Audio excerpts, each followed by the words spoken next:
protecting the environment has become... What we are saying is have a heart. We've got to be able to regenerate our There'll economy. be people who are kind, people who are cruel, but that's life. You can be bigoted about pigeons. I'm fine with that.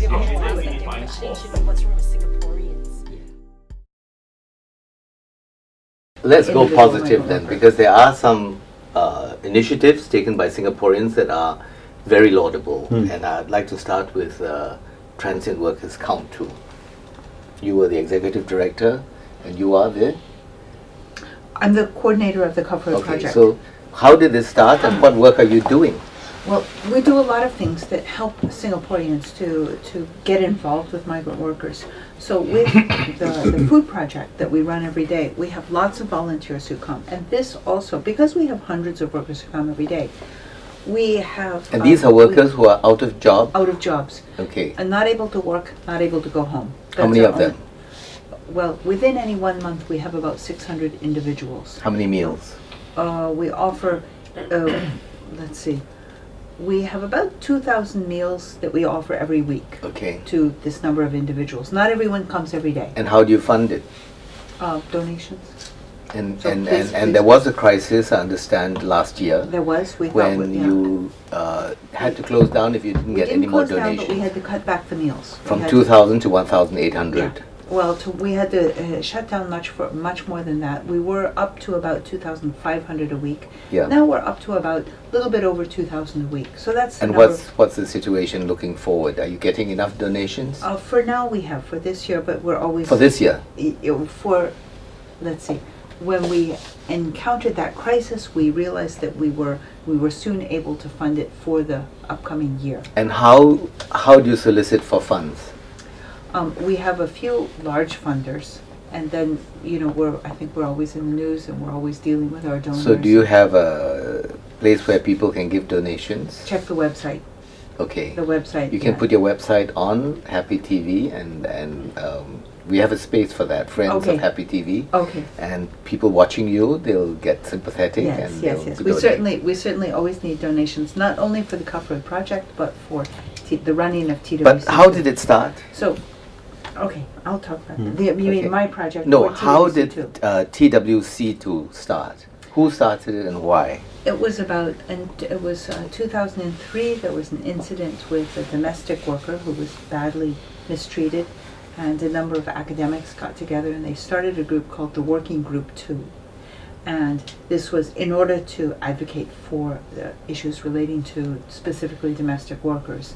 And the group stayed on, and then 1 year later, 2004, they registered as a charity under using the same letters, but they used them to stand for Transient Workers Count Too. So then it covered all transient workers. So TWC2 officially is 10 years old this year.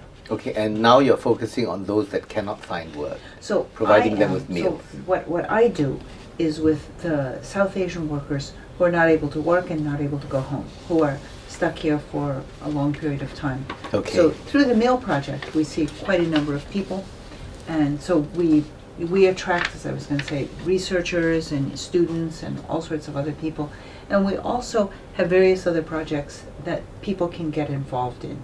We have, for instance, one group that takes these injured workers on outings, generally about 2 times a month. They go to all sorts of places, Marina Bay like Sands, the movies East Coast and all Park, once outdoor screening of a movie at Esplanade or on Marina Bay. Do they appreciate it? They love it. They love it. It's wonderful. Julia, Yeah, of course. It's really fun. They like it. Yeah. Because it's a chance to go places when they're able to get enough money. They go places like the zoo and places that might require a bit of an admission fee. Okay, and the volunteers pay for all that? No, the volunteers don't. They collect money for it because it's not fair for the volunteers to pay for the transportation. Okay. But any other groups like yours that have started? There's no other group like ours. That's true. There's no other group like TWC2. Okay. Each group has its own sort of culture. Focus, yeah. There's HOME, the Humanitarian Organization for Migration Economics, yes, which does very similar work to TWC2. By giving food? They don't have a free food project. Okay. They have other welfare services, a casework service like TWC2 does as well. Casework means that if they have to fight a case with the employer, Yes, you would individual provide Or cases. with MOM. Or with MOM, Or yeah. with Okay. the police or with the hospital, or they Yeah. do whatever it. So whatever providing it a is. social you work have service. legal advice, No, we try or to. do you have we try a to team of circumvent the- bouncers? Circumvent the lawyers. Bouncers. Well, where Okay. lawyers are needed, there are some who have offered their services. We do have pro bono. bono lawyers who do help us out. in Okay, some because cases. sometimes they have to fight cases. Yes. Yeah. Yeah. Okay.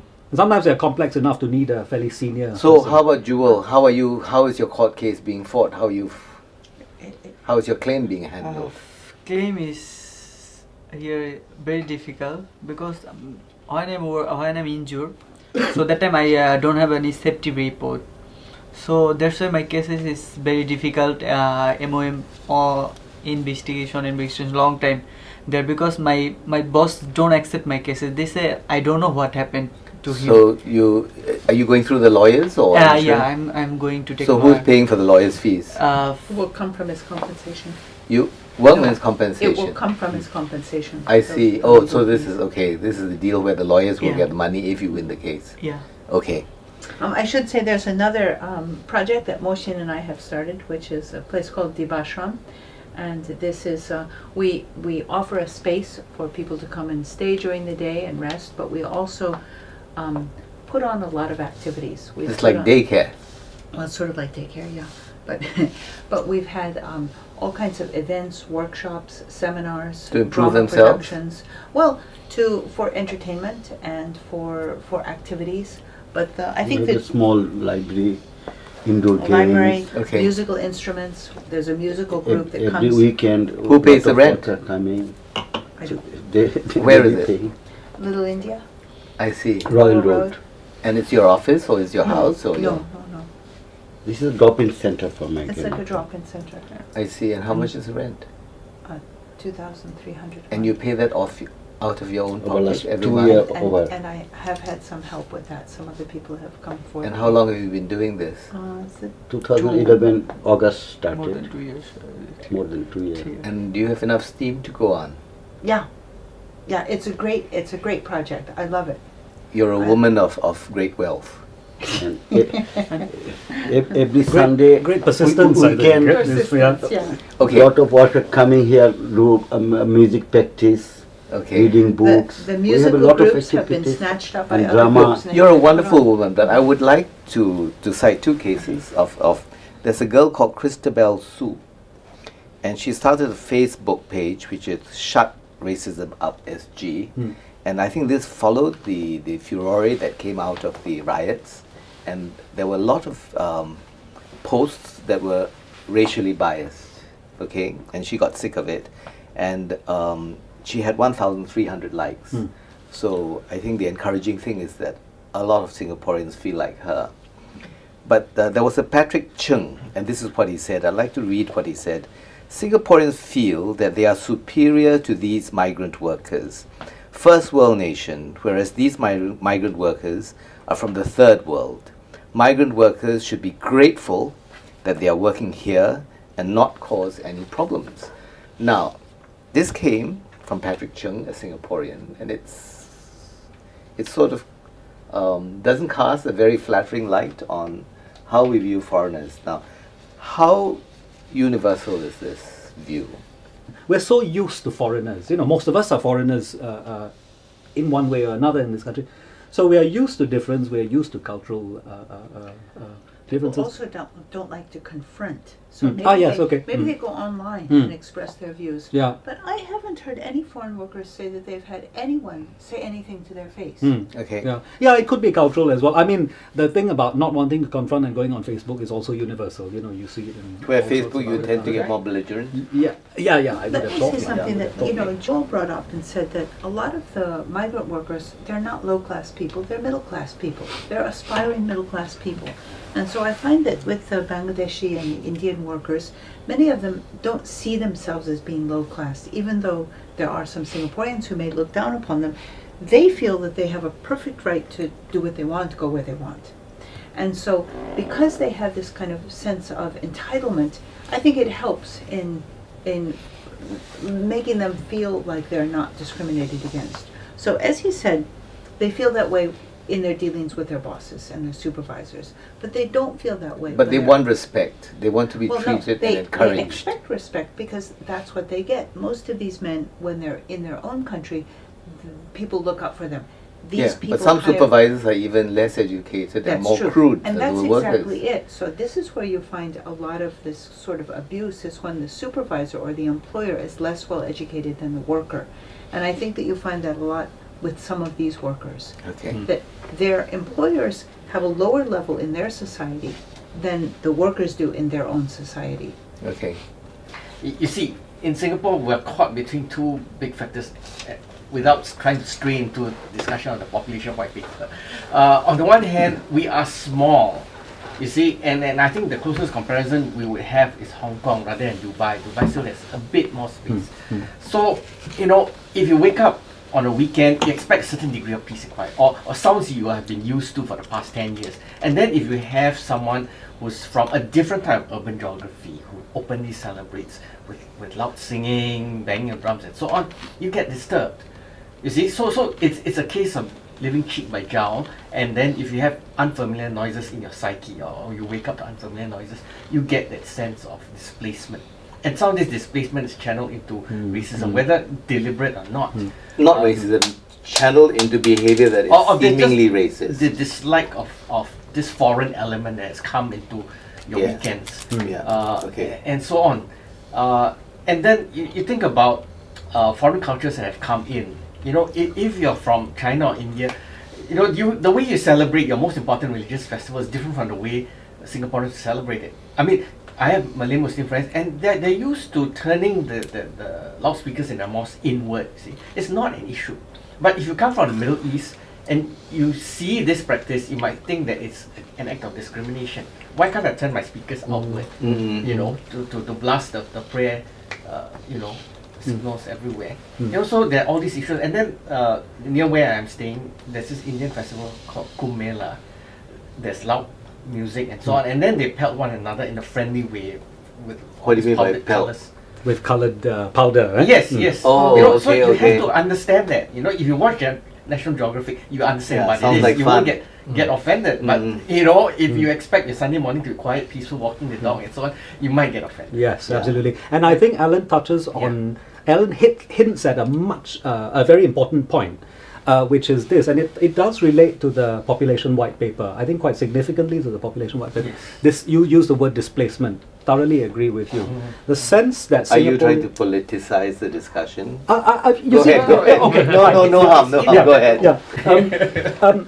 Yes, displacement. Yes, and you said earlier the huge inflow, the balloon in the inflow of migrant workers, different cultural norms, different social practices. All these things have an impact on your sense of peace and well-being, as you Yes, said. You know, yes. and then what we do, classic scapegoating. It's the foreigner's problem that I can't sleep. It's the foreigner's problem that I've lost my job. Okay. Foreigner's problem that we are the trains are breaking down. The housing has become too expensive. Can't you get know. a blame seat on game. the bus. It's a blame game, yeah. And I think, okay, to make just one final political point, I think because we have such a politically disenfranchised community in Singapore, becoming less so, thankfully, but you know, we've grown up with that political disenfranchisement. We don't feel confident enough to blame the government, castigate the government, demand change from the government. So we go to the lowest I common would disagree if you denominator. look at the internet. Internet is just internet, like we said earlier, that you know you Yeah. can become belligerent on the internet. But actually, you know, going point by point, addressing the government as equals and saying we want these changes. We're not used to that, or certainly we haven't been used to that in these last 55 years of. So we then look for the lowest common denominator, and I saw this in England as well. So you have, for example, you know, foreigners displacing the locals in jobs that were traditionally local jobs, Yes.